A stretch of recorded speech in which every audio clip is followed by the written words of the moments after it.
一转眼，我们突然发现丽丽来北京已经接近6个月来中国，所以说我们马上需要出境一次来延长我们的签证。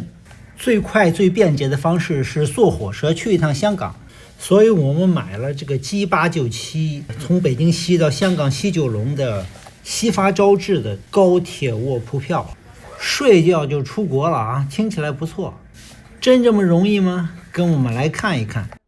简单介绍一下我们自己，我们是从美国提前退休，在世界各地旅居的 Leo 和 Lily。我们现在是在中国的北京，我们拿的是10年多次往返的 Q2 签证，大家可能都熟悉啊。这个签证是多次往返，但是每次呢，在中国不能超过6个月。从理论上讲，我们只要出境一次再回来，可以在中国续命6个月。这是理论上啊，我们从来没这么干过。我们这次就是小白鼠给大家做一次试验啊！如果我们回不来，好，我们中国旅居的就此结束。这北京西站是当时为了奥运会修建的，已经有年头了啊，很多设施确实不到位。去2层的餐馆连电梯都没有，你看到吗？电梯都没有。哇，相比之下，位于丰台的北京南站啊，无论是设计上、人性化上、设施上都要好得多。你看嘛，还有那还有永和，那边还有牛肉面啊。吃了碗牛肉面，我们就到候车室来了，这儿仍然是比较杂乱。现在终于找到了我上大学等火车的感觉了。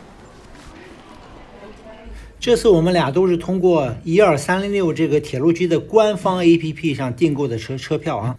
APP 的实名认证，我们都是用了我们的美国护照。前几次我们出行啊，都是在北京南站，甚至用我们的护照在机器上刷一下，可以刷脸直接就进站，不用任何的纸质的车票，甚至也没有任何的人工干预啊。这个和使用身份证的体验是完全一样的。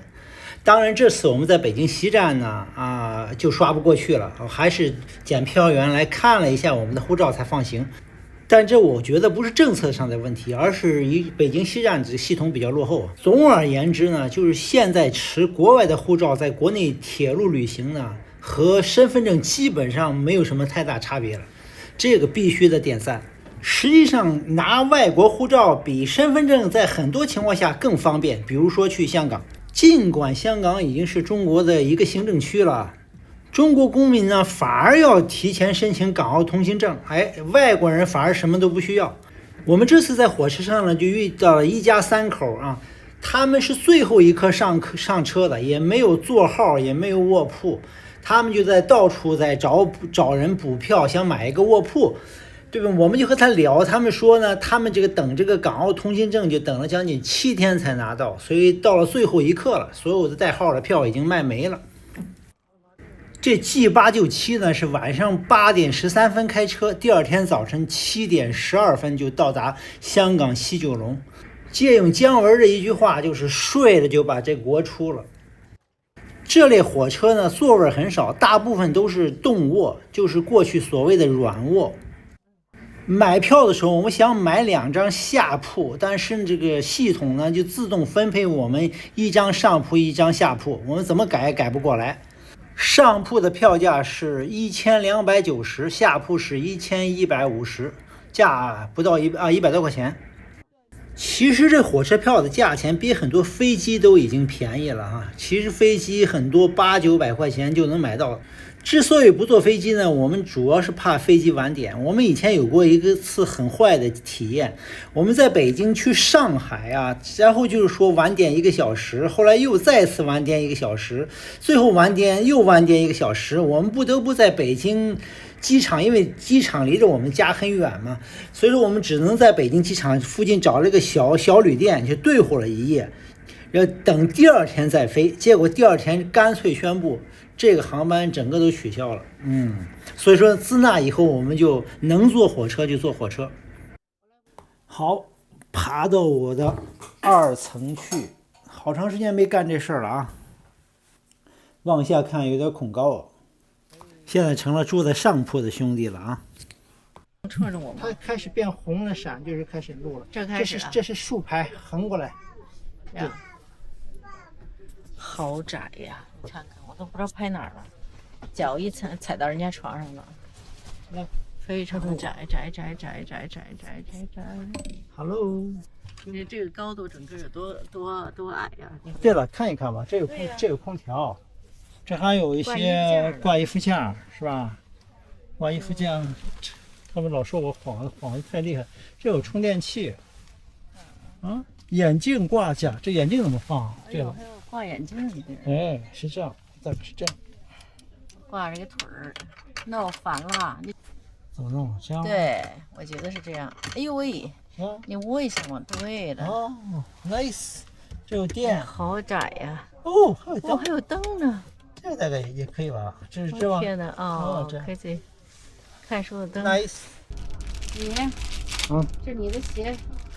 每个人还送了一双拖鞋，5星级待遇。盘点一下其他的赠品：1盒零食，这是饼干，1小盒橙汁儿，水果罐头，1小袋坚果。哎，这与我对软卧赠品的期望值相去甚远。啊，这还有一个化妆品袋啊，里边有一些洗漱用具赠品。出去走一走啊，探索一下卫生间。离你对面下铺的那个女士啊，30来岁啊，她特别健谈，我们一起聊了2-3个小时啊。她是广东潮州人，她的3个孩子呢都是在香港的寄宿家庭里边，在那边上小学、初中。他说，之所以把孩子送过去上学呢，主要是因为国内的教育太卷了啊，孩子都快得忧郁症了。他在香港呢就很快乐。还有一个好处呢，香港的就是中英还有粤语的3语教育。到卫生间了，你看卫生间有坐式马桶，还不错。外面还有2个这个洗脸盆啊，旁边还有这个提供冷热水的饮水器。再说刚才那个女士哈。他说他和潮汕地区很多人一样，都是通过各种办法，他是通过投资吧，就办了这个香港的居民身份。我说你为什么要办香港的身份呢？广东不是已经很好了吗？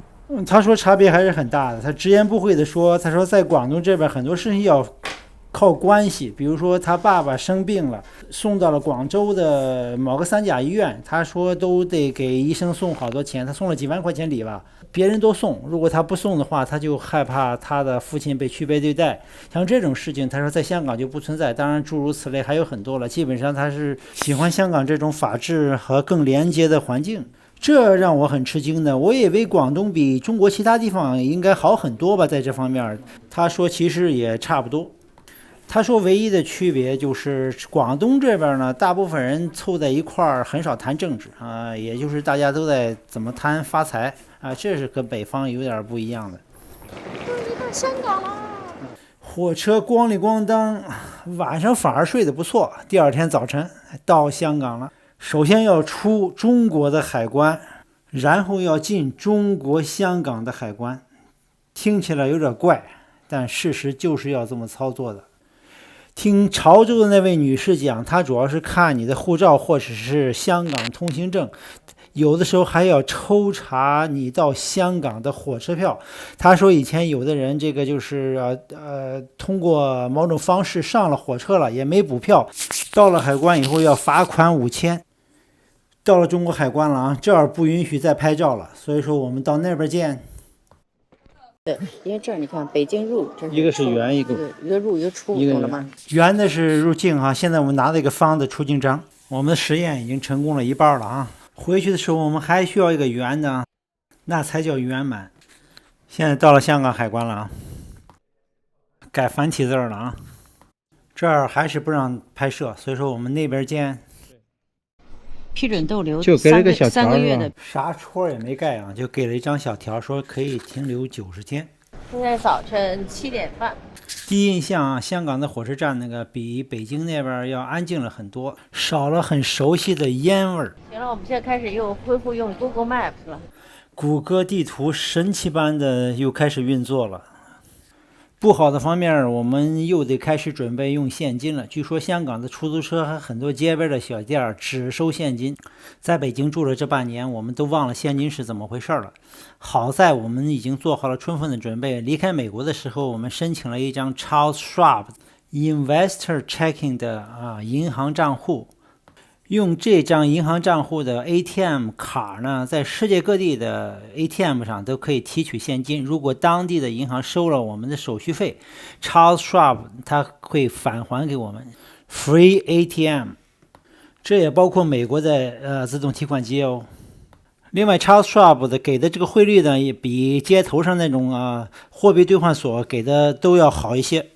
这样我们一卡在手呢，我们就身上不用带现金了，这也安全，是吧？如果你经常的旅行，我们非常推荐这个账户。开户的链接呢，我已经放在了视频下边的描述栏里了。如果你用我们这个链接来开户呢，而且达到一定的入金数量，你和我们都会得到一定的福利。我们已经到达我们的酒店了啊！从西九龙车站，我们步行20分钟就到达我们的酒店啊！我们的酒店叫做海景嘉福洲际酒店，这是 RHG 旗下的5星级的酒店啊！这个也是，老实说，也是我们住的所有的这个 Intercontinental 里面相对比较差的一家哈。价钱当然也是比较便宜的，一天晚上只有300美元，这在香港已经是比较便宜的地儿了。我们之所以要选中这家酒店，主要是它位于九龙尖沙咀地铁站附近，而且有着这个一线的海景啊，对面就是香港岛，所以看起来景观非常好。如果你要看香港的天际线，这一块是一个不错的地段。我们住进来以后发现，实际上这个海景啊，还是离着香港岛远了一点，而且是稍微的有点侧海景，不是完全正对的。另外一家 RHG 的酒店呢，叫做香港丽晶酒店 Regent Hong Kong， 那个离着香港岛更近，而且正对着 Victoria Harbour， 景色会更好。但是那个的价钱啊，每天晚上要500到600美金。花那么多钱，估计我们一夜都不舍得睡觉的，每分钟都得盯着对面的海景。香港的落日，香港的天际线，哇哦，这确实是一生一定要来一次的地方。